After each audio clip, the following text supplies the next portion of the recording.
When people are going through hardship, they often ask the same question again and again. They ask it in sujood, they ask it in tears, they ask it in silence when no one is watching. They say, Ya Allah, when will this end? And sometimes the test does not end when you think it should. Sometimes it continues even after you have prayed, even after you have tried to be patient, even after you feel exhausted. But my brothers and sisters, Allah does not end tests randomly, and Allah does not lift hardship without wisdom. When Allah ends a test, there is a sign, and it appears before the relief you are waiting for. Many people miss it because they are only watching the situation. Allah wants you to watch your heart. Let me share this with you carefully. When Allah is about to end a test, many people expect the outside world to change first. They expect the problem to disappear, the doors to open, the people to soften, the pressure to lift. They keep watching their circumstances closely, measuring every small shift, hoping this will be the moment everything finally turns around. But that is not how Allah works. Very often when Allah is preparing to end a test, the situation around you looks exactly the same. The challenge is still there. The uncertainty is still there. The delay is still there. From the outside, nothing seems different at all. If someone were to look at your life, they might say, you are still in the same place. Nothing has changed. Yet something profound is happening where most people are not looking. Something is changing inside your heart. You begin to notice that you are no longer reacting the same way you used to. The same words that once triggered anger now pass with less weight. The same silence that once suffocated you now feels manageable. The same pressure that once made your chest tighten now feels lighter, even though it has not disappeared. This change is subtle, but it is powerful. It shows up in how you breathe. You are no longer constantly holding your breath, waiting for bad news. You are no longer waking up with that immediate sense of dread. You still feel concern, yes, but it no longer controls you. The panic that once lived in your chest begins to loosen its grip. This is not because you stopped caring. It is because Allah is strengthening you from within. Many people misunderstand strength. They think strength means never feeling pain, never feeling fear, never feeling overwhelmed. That is not strength. That is denial. Real strength is feeling the weight of a test and still being able to stand without collapsing inside. When Allah is about to end a test, He does not rush to remove the pain. He removes the panic first. He removes the desperation first. He removes the constant inner noise that tells you, I can't handle this anymore. Why does Allah do this? Because if the situation were to change before your heart changed, you would remain fragile. The next test would break you the same way. The next delay would shake you the same way. Allah does not just want to rescue you from one hardship. He wants to prepare you for life itself. So He stabilizes the heart before He shifts the circumstances. You may notice that you are no longer begging Allah in a frantic way. Your dua becomes calmer. Your tears may still fall, but they no longer come from panic. They come from sincerity. You are no longer demanding an immediate outcome. You are trusting the process even if it still hurts. This inner calm does not mean the test is easy. It means your heart has grown. You begin to accept that some things are out of your control, and instead of fighting that reality, you surrender it to Allah. That surrender is not defeat, it is alignment. It is the heart finally resting where it was always meant to rest. This is why people sometimes say, I don't know why, but I feel okay, even though nothing has changed. That feeling is not random. That is Allah placing sakina into your heart. Sakina is not happiness. It is stability. It is the ability to remain steady even when the ground beneath you feels uncertain. And Allah places sakina only when a heart is ready to carry it. Another sign within this inner change is that you stop replaying the same thoughts over and over again. Earlier in the test, your mind was loud. It kept asking the same questions. Why is this happening? What if it gets worse? How long will this last? These thoughts drained you more than the situation itself. But now those thoughts come less often, and when they do come, they do not stay as long. You notice them, but you are not consumed by them. This is not because you found all the answers. It is because your heart no longer needs them. Allah has taught your heart to trust without seeing the full picture. You may also notice that your reactions toward others begin to soften. You become less defensive, less irritable, less sharp in your responses. Not because people suddenly became kinder, but because your heart is no longer operating from survival mode. When a heart is under constant threat, it lashes out easily. When Allah removes that internal threat, the heart relaxes. And a relaxed heart responds with wisdom instead of impulse. This change is deeply important. It means the test has already done much of its work. It has stripped away arrogance, impatience, and excessive attachment. It has humbled the heart, refined it, and taught it reliance on Allah alone. At this stage, even if the test continues for a while, it no longer feels unbearable. You stop counting the days. You stop watching the clock. You stop measuring your life by when this will finally end. You begin to live again, even inside the hardship. And this is where many people get confused. They think, if I feel calmer, does that mean I'm settling? Does it mean I've given up? No, it means Allah has carried you to a place of inner strength. This calm is not resignation, it is readiness. When your heart becomes calm inside the storm, Allah knows that you are no longer being defined by the test. You are no longer shaped by fear. You are no longer collapsing under pressure. That calm is preparation. Preparation for relief. Preparation for clarity. Preparation for whatever Allah has written next. So if you are in a situation that has not changed, but your heart has, do not underestimate that shift. Do not dismiss it as imagination. Do not ignore it because the problem is still there. That inner change is one of the clearest signs that Allah is working on your behalf. He is not late. He is not unaware. He is preparing you carefully. And when the heart is ready, the situation will follow. At the beginning of a test, most people make dua from a place of urgency and fear. The pain feels overwhelming, the confusion feels unbearable, and the heart is desperate for one thing above all else, for the hardship to end. So the words come quickly and repeatedly. Ya Allah, remove this. Ya Allah, take this away. Ya Allah, I cannot handle this anymore. There is nothing wrong with these du'as. Allah is most merciful. And He knows the weakness of His servants. He knows the heart cries out before it learns how to trust. But there is an important shift that happens when Allah is about to end a test. And it is one of the clearest signs that the heart has matured through hardship. The dua begins to change. You still want relief, but relief is no longer the only thing you are asking for. Something deeper starts to form in your heart. You begin to ask Allah questions that are no longer about escape, but about direction.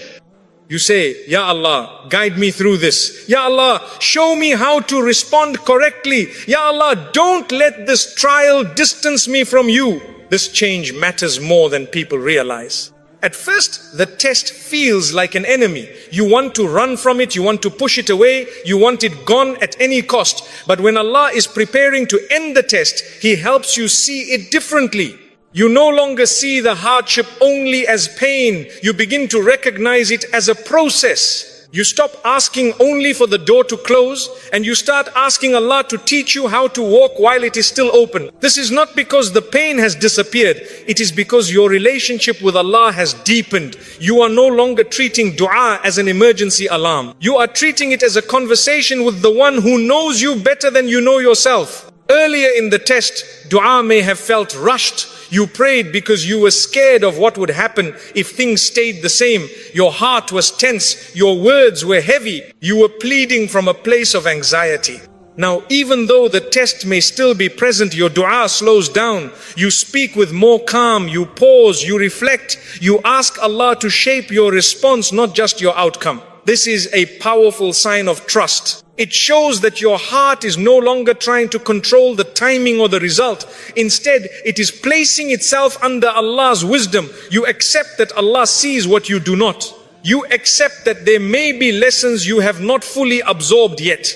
And rather than resisting that reality, you cooperate with it. You may notice that your dua becomes more honest. You stop pretending to be stronger than you are. You stop using perfect words. You speak plainly. You admit confusion. You admit weakness. You admit that you don't fully understand why this is happening. This honesty is beloved to Allah.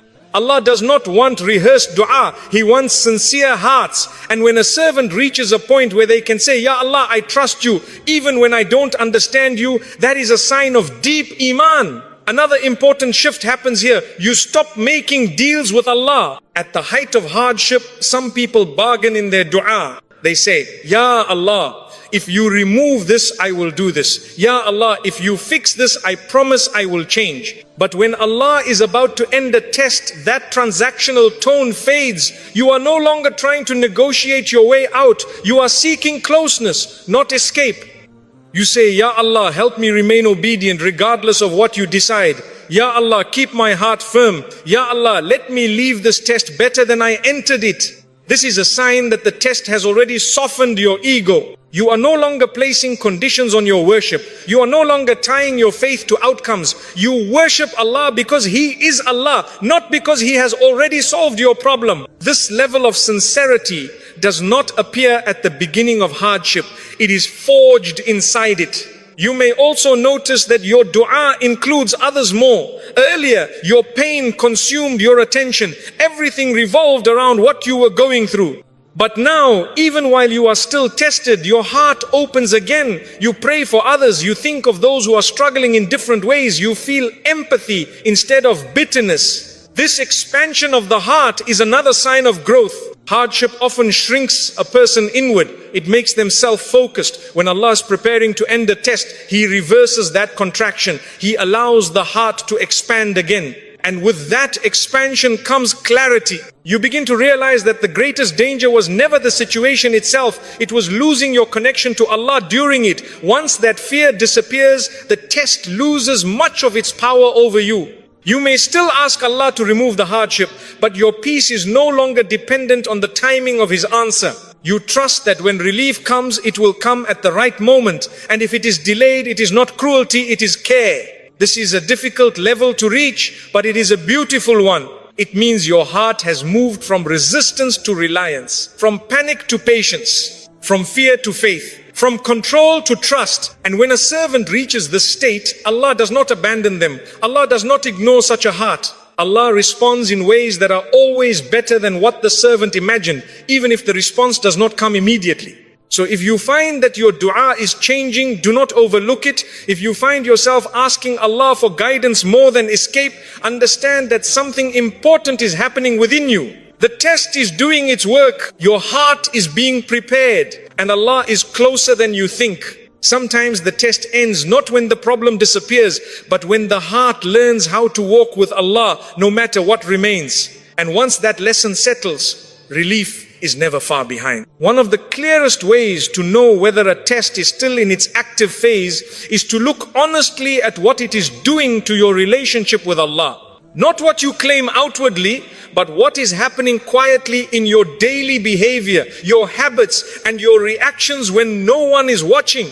At the beginning of a test, hardship often pushes people towards sin, not because they are bad people, but because pain exposes weakness. When pressure builds, patience thins. When frustration grows, the tongue becomes careless. When hope feels distant, obedience starts to feel heavy. This is why tests can be dangerous if a person is not aware. You may begin neglecting salah, not because you don't believe, but because your heart feels tired. You may delay prayers, rush them, or pray without presence. You may start complaining excessively, speaking with bitterness, or expressing resentment toward people who are not responsible for your pain. Some people even begin questioning Allah's decree in ways that damage their iman. This does not make you evil, it makes you human. But it also tells you something important. The test is still shaping you. When Allah is about to end a test, a noticeable shift takes place. The hardship loses its power to drag you away from obedience. The situation may still be difficult, but it no longer pushes you toward disobedience the way it once did. You become more careful, not less. You guard your salah more intentionally. Even when your heart is heavy, you may not feel motivated, but you still stand before Allah. You may still feel exhausted, but you refuse to let the test become an excuse for neglecting what matters most. This is not perfection, this is sincerity. Earlier, the test may have triggered sharp words, emotional outbursts, or impulsive decisions. But now, even when you feel anger or frustration, you pause, you think before you speak. You restrain your tongue. You choose silence over regret. This restraint is not coming from fear of people. It is coming from awareness of Allah. That awareness is one of the strongest signs that the test is nearing its completion. Allah never intends a test to destroy a person's iman. If a hardship is pulling you away from Allah, then it is still working on exposing areas that need correction. But when the same hardship begins pushing you closer to Allah, it has fulfilled much of its purpose. You begin to realize something important. Losing your connection with Allah would be a far greater loss than the hardship itself. This realization changes everything. You stop using pain as justification for bad behavior. You stop saying, I'm only like this because I'm suffering. You take responsibility for your actions again. You understand that while you may not control the test, you are always accountable for your response. This accountability is not harsh, it is empowering. It means the test no longer owns you. You may also notice that you stop seeking comfort in things that distance you from Allah. Earlier, you may have escaped into distractions that numbed the pain but left your heart emptier. You may have turned to unhealthy habits, negative conversations, or emotional dependencies that only deepened the struggle. Now, those escapes lose their appeal. You may still feel the urge, but you resist it, not because you are forcing yourself, but because your heart has tasted something better. You have experienced the stability that comes from staying close to Allah, and you do not want to trade that for temporary relief. This is a powerful transformation. It means the test has purified your priorities. It has taught you that relief without obedience is not true relief. Peace that comes from disobedience is fragile and short-lived. It fades quickly and leaves guilt behind. When Allah is preparing to end a test, He often strengthens a person's taqwa. You become more conscious of Allah in small moments, not just in public acts of worship. You are more aware of your intentions. You catch yourself before crossing lines you once crossed easily. This heightened awareness is a gift. It shows that the test has refined your character, not just challenged it. You may also notice that your repentance becomes more sincere. Earlier, you may have repented out of fear, guilt, or desperation. Now, your repentance is quieter and deeper. You seek Allah's forgiveness not because you are afraid of punishment, but because you genuinely want to remain close to Him. This kind of repentance cleans the heart. And when the heart is cleaned, Allah lifts burdens more easily. It is important to understand this clearly. Allah does not end tests when a person becomes flawless. He ends tests when a person becomes aware, when they can feel pain without letting it turn them away from Him, when they can struggle without abandoning their principles. This is why some tests last longer than others. It is not because Allah is displeased. It is because Allah is teaching something that cannot be rushed. But when you reach the point where the test no longer increases your sin, no longer weakens your iman, and no longer excuses disobedience in your mind, know that you are nearing the end of that chapter. The hardship may still be present, but it no longer defines you. Your obedience remains intact. Your conscience is awake. Your heart is guarded. And a test that can no longer corrupt the soul has very little reason to remain.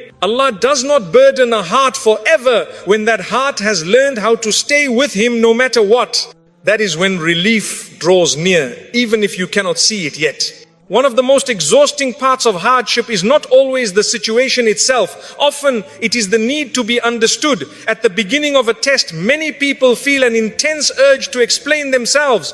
They want others to see how much they are hurting, to acknowledge their struggle, to validate that the pain is real and justified. This is a very human response. When you are hurting, you want reassurance that you are not exaggerating, that you are not weak, that what you are experiencing truly matters. So you speak about it often. You replay the story.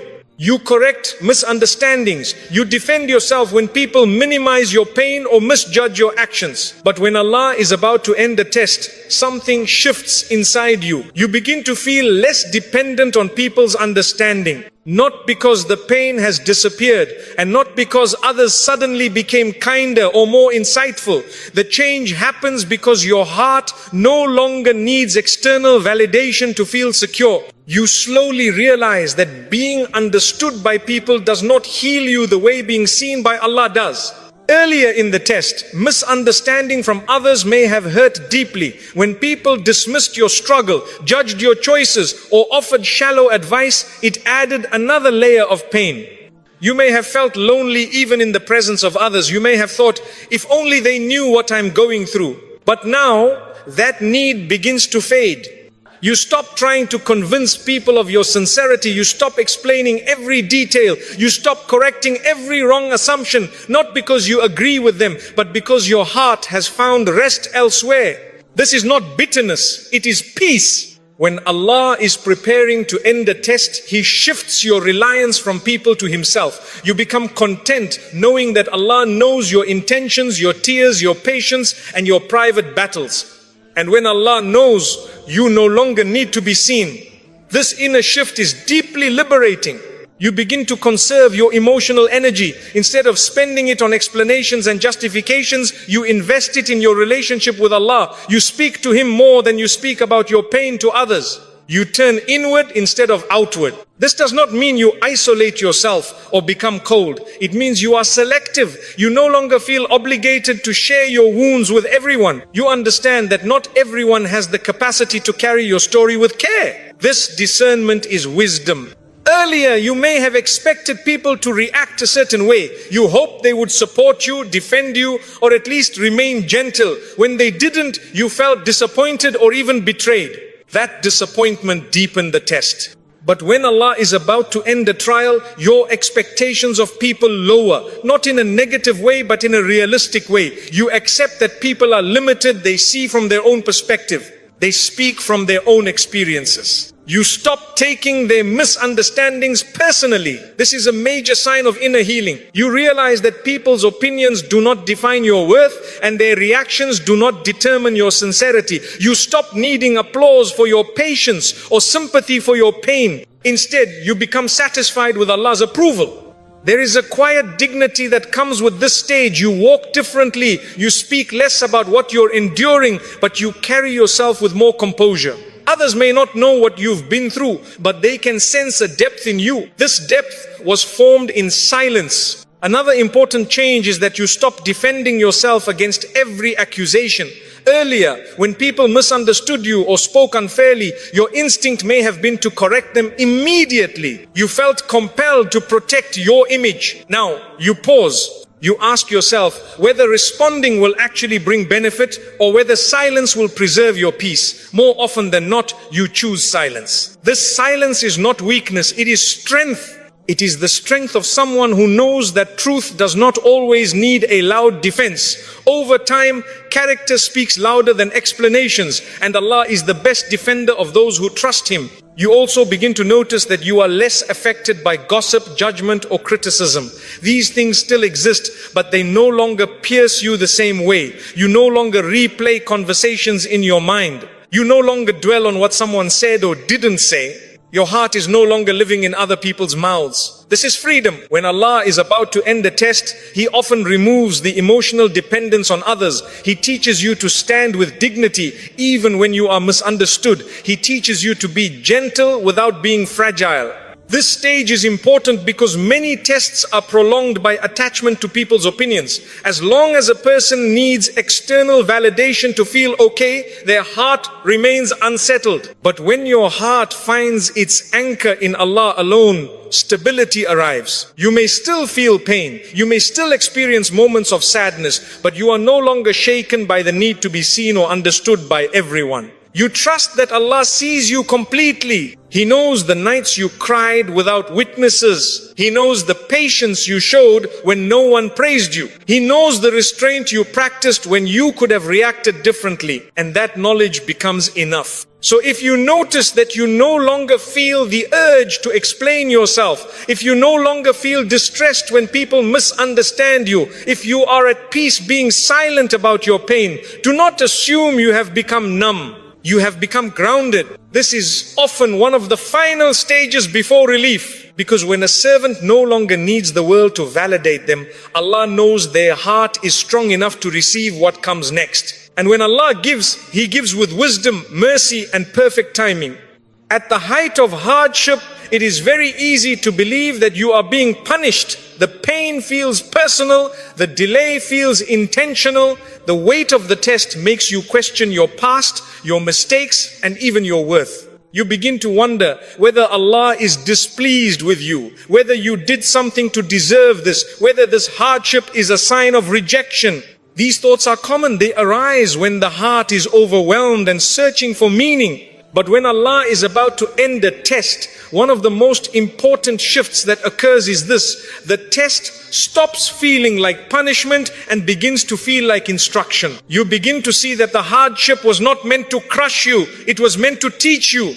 Earlier in the test, everything felt chaotic. You could not understand why this was happening or what you were supposed to learn from it. The pain felt random. The timing felt unfair. You felt trapped inside questions with no answers. But as your heart grows, clarity begins to emerge. You start to recognize patterns. You see how certain habits led you to this point. You notice how certain attachments weakened you. You realize how much you depended on things that were never meant to carry your peace. The test reveals truths you might never have faced otherwise. This understanding does not arrive all at once. It comes slowly, quietly, often in moments of reflection.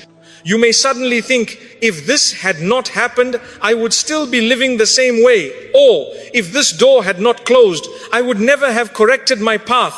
This is a powerful realization. It does not erase the pain, but it gives it meaning. And meaning changes how suffering is carried. When Allah is preparing to end a test, He often allows you to see what the test protected you from. You realize that certain outcomes you once wanted would have harmed you. Certain relationships you were attached to would have drained you. Certain paths you were chasing would have led you away from Allah. You may even feel gratitude for the redirection even though it was painful. This is not denial, this is maturity. You stop asking, why is this happening to me? And you start asking, what is this teaching me? That question alone marks a major shift in the heart. It means you are no longer fighting the test, you are learning from it. Another sign of this stage is that you stop comparing your test to others. Earlier, you may have looked around and thought, why them and not me? Why does everyone else seem to move forward while I am stuck? These comparisons only added to your frustration. Now, you understand that every person has their own curriculum. Allah teaches each soul in a way that suits it best. What breaks one person may not move another. What elevates you may not be needed for someone else. This understanding removes jealousy and resentment from the heart. You accept that your journey is uniquely designed for you. You may also notice that you take responsibility without drowning in guilt.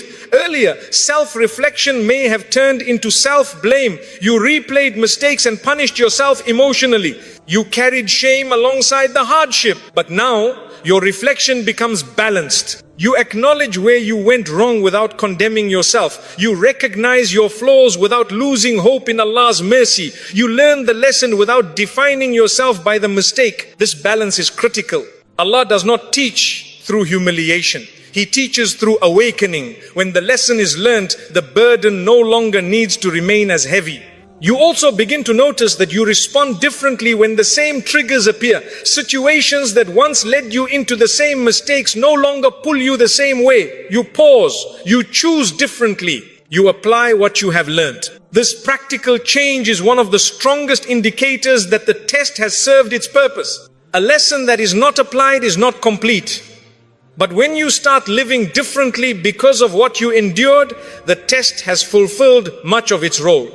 At this stage, the hardship feels less personal and more purposeful. You understand that Allah was not angry with you. He was guiding you. He was correcting your direction before you went too far. He was refining your character before elevating you further. This realization softens the heart. You stop seeing Allah as distant during your pain. You begin to see His care even in the difficulty. You recognize that Allah stayed with you through every moment, even when you felt alone. And with this recognition comes peace. You may still desire the test to end, but you no longer feel resentment toward it. You no longer see it as wasted time. You see it as a chapter that shaped you. This is often when the test begins to loosen its grip, because a test that has been understood no longer needs to shout. A lesson that has been learned no longer needs to repeat itself. So if you find yourself gaining clarity, if you are able to extract wisdom from your hardship, if you can say honestly that you are not the same person you were before the test, then know this: Allah has already given you something valuable. And when the lesson settles deeply in the heart, Allah's mercy follows. Not because you earned it, but because you were prepared for it. The test was never about breaking you. It was about teaching you how to stand. At the beginning of hardship, gratitude feels almost impossible. The pain is loud, the loss is heavy, the delay feels unfair. When someone tells you to be grateful while you are hurting, it can feel insulting, as if your struggle is being minimized. And this reaction is understandable. A heart in pain cannot be forced into gratitude. But when Allah is about to end a test, gratitude does not come from pressure. It appears naturally, not because the situation has improved, but because the heart has softened. You begin to notice small blessings again. Things you overlooked before quietly return to your awareness. A moment of calm, a sincere dua, a kind word, a single prayer prayed with presence. These things begin to matter again. Earlier in the test, your heart may have been so focused on what was missing that it could not see what was still present. Everything felt overshadowed by what you were waiting for. But now, even while the hardship remains, your heart starts acknowledging what Allah has already given you. This shift is powerful. It means your heart is no longer holding Allah hostage to one outcome. You are no longer saying, I will be grateful once this ends. Instead, you are saying, Ya Allah, I see your mercy even here. This kind of gratitude is rare, and it is deeply beloved to Allah. You may still ask Allah for relief. You may still feel pain, but gratitude begins to live alongside those feelings instead of being postponed until everything is fixed. You thank Allah for strength, not just solutions. You thank Him for patience, not just ease. This is a sign of maturity in Iman. At this stage, gratitude is not loud, it is quiet and sincere. You are not announcing it to others. You are not trying to convince yourself of it. It simply exists in the heart. You might catch yourself saying Alhamdulillah without forcing it, not because everything is good, but because you recognize that Allah has not abandoned you. Earlier in the test, you may have compared your life to others and felt deprived. You saw what people had that you did not, and it deepened your pain. But now, comparison loses its grip. You understand that Allah distributes differently and that your portion, even when difficult, is measured with wisdom. This understanding brings contentment. You may still feel sadness, but it is no longer mixed with resentment. You may still feel tired, but you are not angry at Allah for it. You begin to separate pain from bitterness. This is important. Bitterness poisons gratitude. When bitterness fades, gratitude has space to grow. You also begin to recognize blessings that came directly from the test itself. You may realize that you are stronger than you thought, that you have learned how to make dua sincerely, that your dependence on Allah has deepened, that certain harmful attachments have loosened. These are not small things.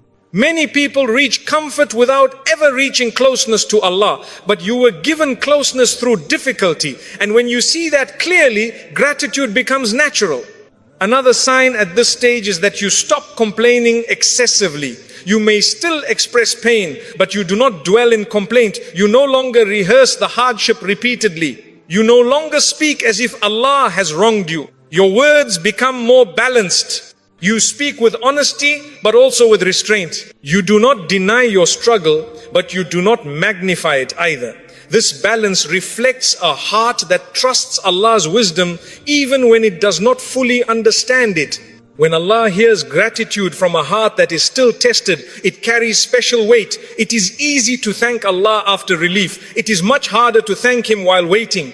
That is why Allah has promised increase for gratitude. An increase does not always mean immediate relief. Sometimes it means more peace. Sometimes it means clarity. Sometimes it means strength to endure without breaking. But often it is the final door before ease. You may notice that once gratitude settles in your heart, the test no longer feels suffocating. The weight does not press the same way. You still carry it, but it no longer crushes you. This is because gratitude lightens the soul. Gratitude reminds you that Allah has been kind to you in many ways. Even if one area of your life feels heavy, it shifts your focus from what you are waiting for to what you already have. This shift changes how the heart carries hardship.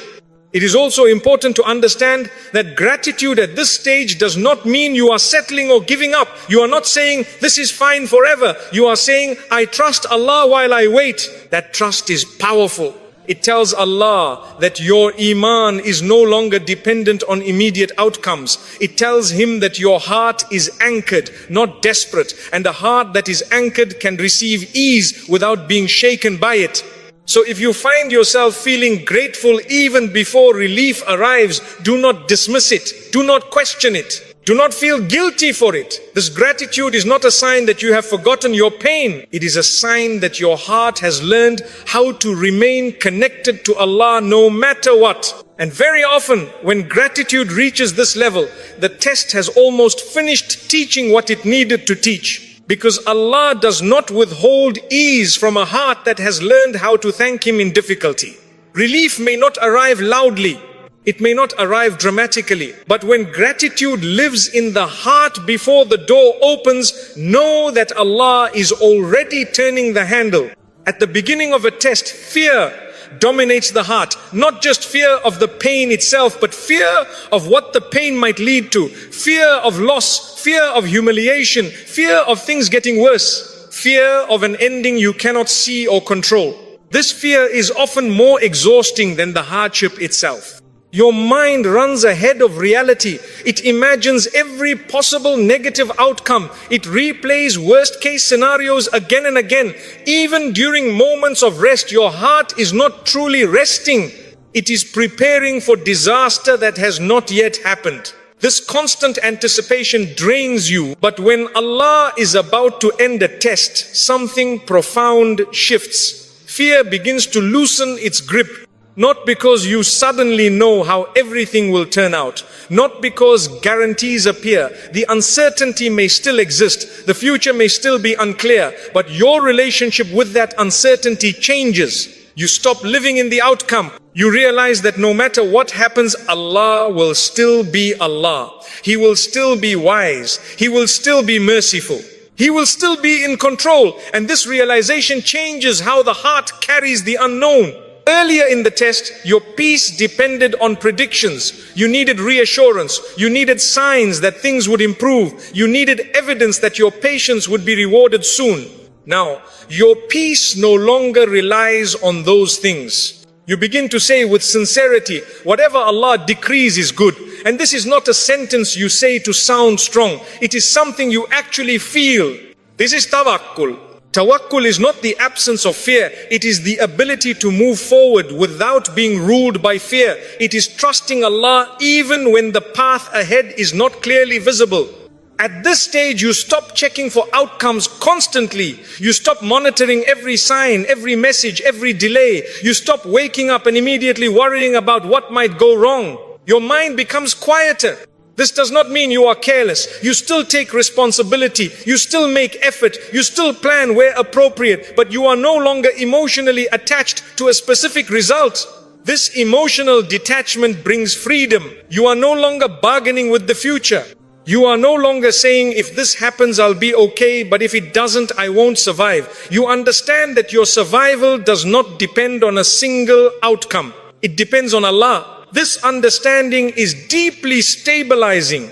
You may notice that your sleep improves. Not because the problem has disappeared, but because your mind is no longer running ahead of itself. You may notice that you can be present again. You can engage in conversations. You can focus on small tasks without your thoughts drifting back to fear. This return to the present moment is significant.